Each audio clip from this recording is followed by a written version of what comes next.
In a previous video, I showed how I made a figure I'm calling the Visible Hut, after the Visible Man series of model kits showing human anatomy.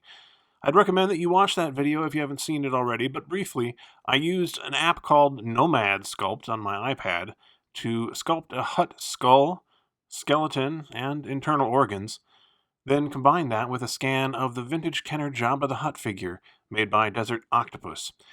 And then I printed it using my Elegoo Saturn resin 3D printer. After removing the support materials and washing it in alcohol, I cured it with UV light and then painted it. There's quite a community of independent toy creators online these days selling figures and statues that they've made themselves, and I've been thinking about becoming a part of that community for some time. I got a lot of positive feedback here on YouTube and on Instagram after making the initial figure, so I thought this would be a good chance to finally do that. So I decided I was going to make a small run of these figures, but I still had a lot of things to figure out, like how many was I going to make, and how much would they cost, and how would I sell them? I didn't want to overdo things right out of the gate since I have a lot of other demands on my time, and even now I don't know if anyone will actually buy these. So I thought 5 seemed like a good start. If demand for these is high, I do plan to make at least another 5 and maybe more, but I do plan to keep the total edition size at 20. Partially, that is just so that I have something to write when I'm writing down the numbers for each individual figure on the boxes, but I also want to keep these relatively limited for my own sanity and to make them a little bit more desirable as collectibles. I think there's actually a pretty good chance that I won't be making all 20. It might stop at 10 depending on demand and how much time this is taking me. And I won't be just releasing these waves one after another. I'll have some time in between. So if you miss one wave, you can follow me on Instagram or Twitter and try for the next one in a few weeks or months. So I went ahead and printed 5 of these. Here you can see the body section of them catching some rays in the backyard for me to cure them all at once. And here they all are together. You know, printing these is a little bit of a job in and of itself, beyond the painting and everything. It does take some time and effort. And of course, the resin that you use to print them isn't exactly cheap either. Now, just to head off some questions I'm probably going to get, I will not be releasing the STL for these because I feel like it would kind of devalue the figures that I'm going to be making.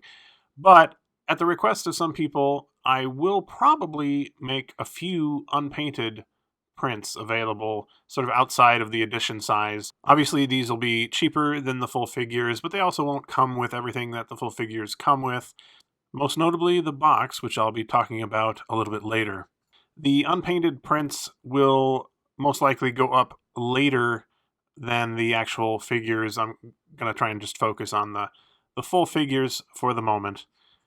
I did record a little bit of footage of me painting these, but since I already did that in the previous video, I would suggest just going back to look at that if you haven't seen it. So for comparison's sake, here's the original one I made for the previous video, sort of the prototype, and here is one of the 5 that I have painted for this run, and you may be able to tell it's slightly less yellow than the previous version. I think I toned it down a little bit to make it a little bit closer to the actual vintage figures color, so I'm a little bit happier with that. Otherwise, it's more or less the same. It was a fair amount of work to do this for 5 of them. Of course, I did it in a sort of assembly line style, going down one color and doing it on all of them and then moving on, of course, but still, it takes a long time. But I think these turned out pretty well and pretty much exactly as I envisioned them, which is nice. So I had my 5 figures to sell for my initial wave, but I wasn't quite done yet. I wanted to make a box. Something that would set these apart and match the overall concept that I had for the figure.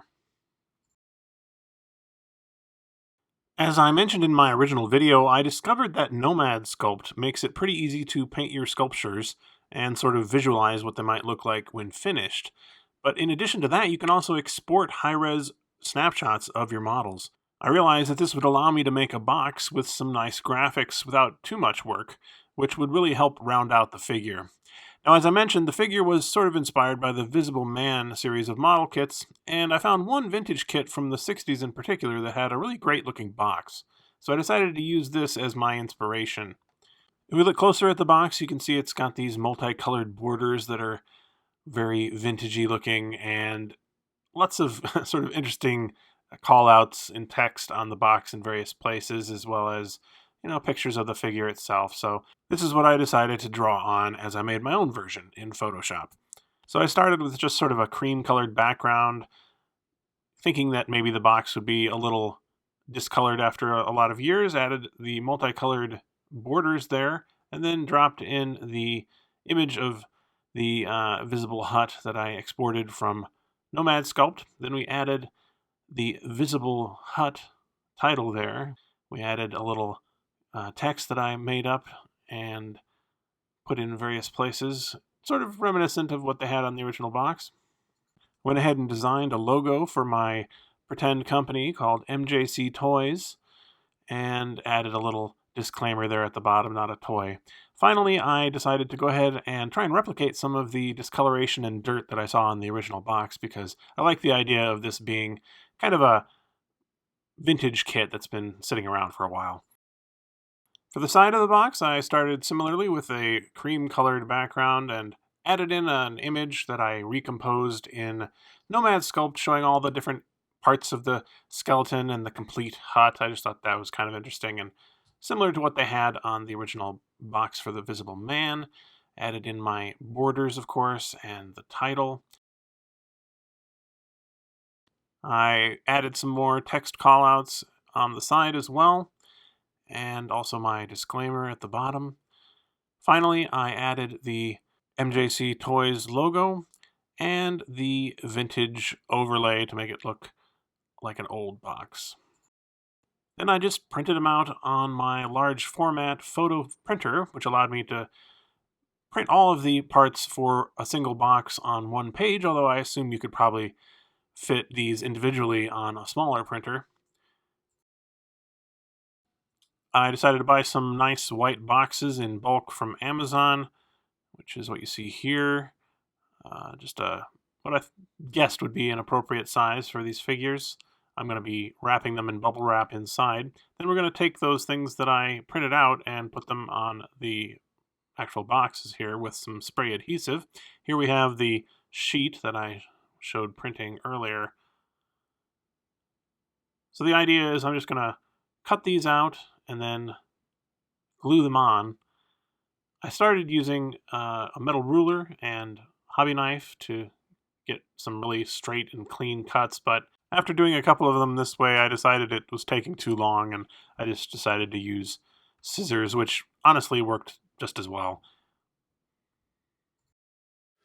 To glue the pieces onto the boxes, I decided to use some Craft Bond spray adhesive, mostly because this was the cheapest one I could find on Amazon. The other ones were many times more expensive, interestingly.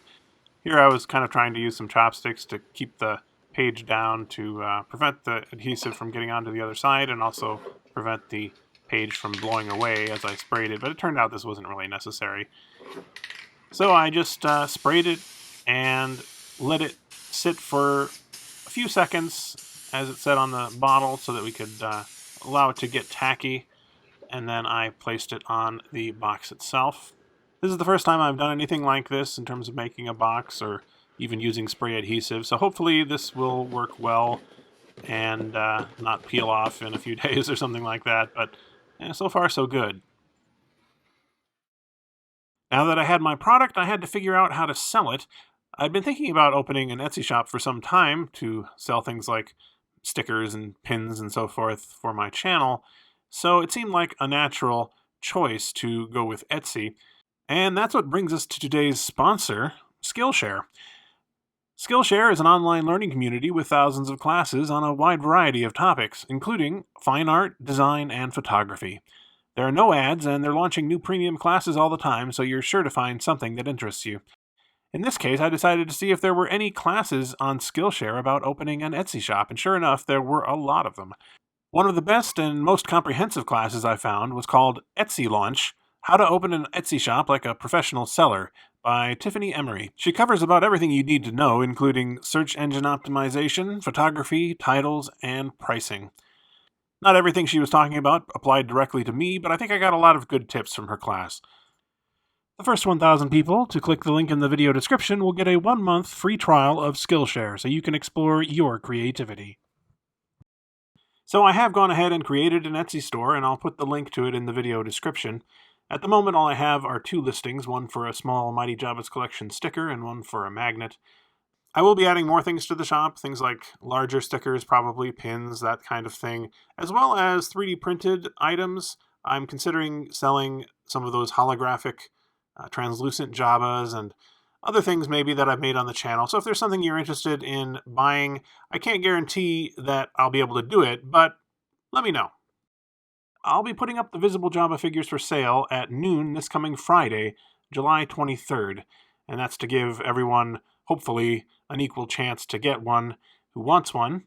The price for the figure with the box will be $125, and I will be accepting orders from all over the world, basically, so shipping will be an extra fee as well. Now, I struggled a lot with the pricing for this because I had to take into account all the materials and time involved, not to mention the fees involved in selling on Etsy, and I hope I landed on a reasonable price, but I'm sure some people will feel it's way too high, and that's fine. You don't have to buy one. But for those of you who do want one, I would recommend probably setting a reminder on your calendar or something like that. I will be posting a little bit before they go live on the day on all my social media, so if you want to be reminded that way, you could follow me on Twitter, Instagram, and Facebook. I'll also probably put something here on YouTube just as a post. Anyway, I'm excited to see how this goes, and hopefully I will be able to do similar projects to this moving forward as well. Today's video was brought to you by Skillshare and my patrons from Patreon, including these Palace VIPs and Angelica Brady. If you'd like to help support the channel for as little as $1 a month, check out the link in the video description.